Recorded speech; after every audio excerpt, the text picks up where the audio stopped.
রানীচক বৈকুণ্ঠ স্মৃতি বিবেকানন্দ পাঠাগার ও সংঘের আয়োজনে পূর্ব মেদিনীপুর জেলার রামনগর বিধানসভার দেপালহাট প্রাঙ্গণে রানীচক বৈকুণ্ঠ স্মৃতি বিবেকানন্দ পাঠাগার ও সংঘের ৮০তম শারদীয় দুর্গোৎসব উপলক্ষে রক্তদান শিবিরের আয়োজন করা হয়। এই রক্তদান শিবির পরিদর্শন করলেন এলাকার প্রাক্তন প্রধান তৎসহ রামনগর ২ পঞ্চায়েত সমিতির সদস্য অনুপ কুমার মাইতি। এই রক্তদান শিবির উপস্থিত ছিলেন রানীচক বৈকুণ্ঠ স্মৃতি বিবেকানন্দ পাঠাগার ও সংঘের সম্পাদক সৌমিত্র জানা, কার্যকরী সভাপতি মনোজ কুমার দত্ত সহ সমস্ত সদস্যবৃন্দ। রক্তদান শিবিরে ৫০-এর অধিক রক্তদাতা রক্তদান করেন। এই রক্তদান শিবিরের মহিলা রক্তদাতার সংখ্যা ছিল চোখে পড়ার মতো।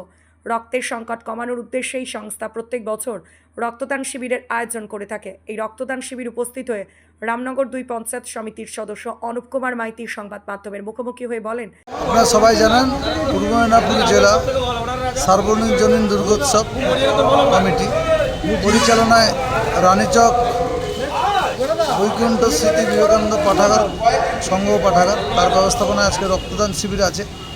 আপনারা জানেন আমাদের সামাজিক কাজকর্ম করতে হয়, সমাজসেবা করতে হয়। রক্তদান একটা মহৎ দান, কারণ মানুষের মুমূর্ষু রোগীর জীবন বাঁচাতে পারে রক্ত। তাই রক্তদানের মাধ্যমে প্রত্যেক বছরের মতো এবছরও রক্তদান শিবির করেছি।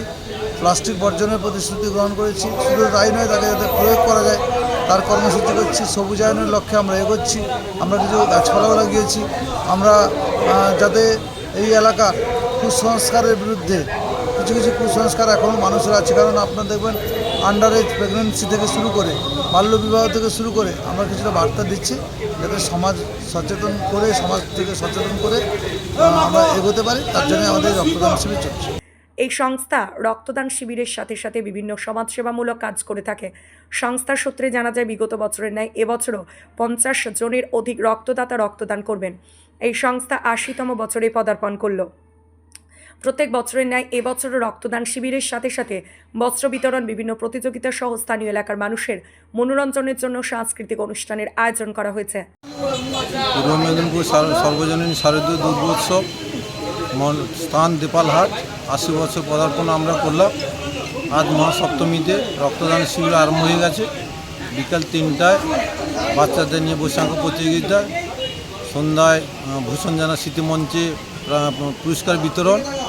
আর উপস্থিত থাকবেন আমাদের পশ্চিমবঙ্গের মৎস্যমন্ত্রী বিপ্লব রায় চৌধুরী মহাশয়, আর উত্তম বারিক মহোদয় জেলা সভাধিপতি, আর দীপক স্যার ১ নম্বর পঞ্চায়েত সমিতির সদস্য, সবাই উপস্থিত থাকবেন আমাদের অনুষ্ঠানে।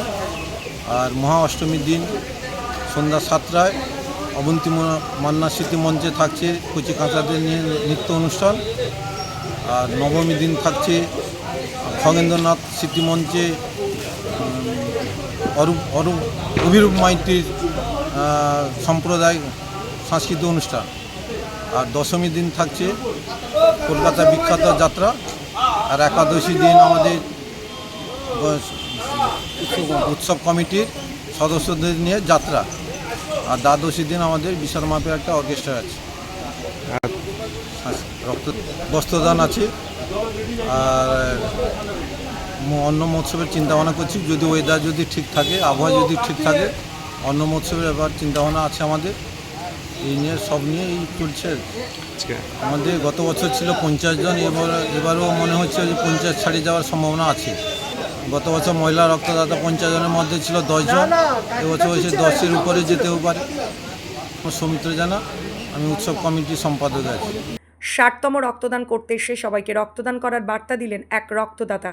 তিনি প্রত্যেক বছর ৩ থেকে ৪ বার রক্তদান করেন। তম রক্তদান করলেন আপনি? আমার এটা যতদূর সম্ভব এটা বোধহয় 60 হ্যাঁ। আমি বছরে তো মিনিমাম 2 বার, আর একটা হচ্ছে আমার জন্মদিন, আর একটা শারদীয়ার আগে। আমার এটা মানে কম্পালসারি। রক্তদাতাদেরকে কি বলবেন? অতি অবশ্যই এগুলোতে এগিয়ে আসা উচিত। এগুলোতে না হলে এটা তো তৈরি করা যায় না। এইসব ব্লাডকে আমরা দিতে হবে এবং আমাদের এই যুব সমাজকে আগে এগিয়ে আসতে হবে। হ্যাঁ, দেপাল থেকে নিজস্ব প্রতিনিধি রিপোর্ট, ডিএন আপডেট।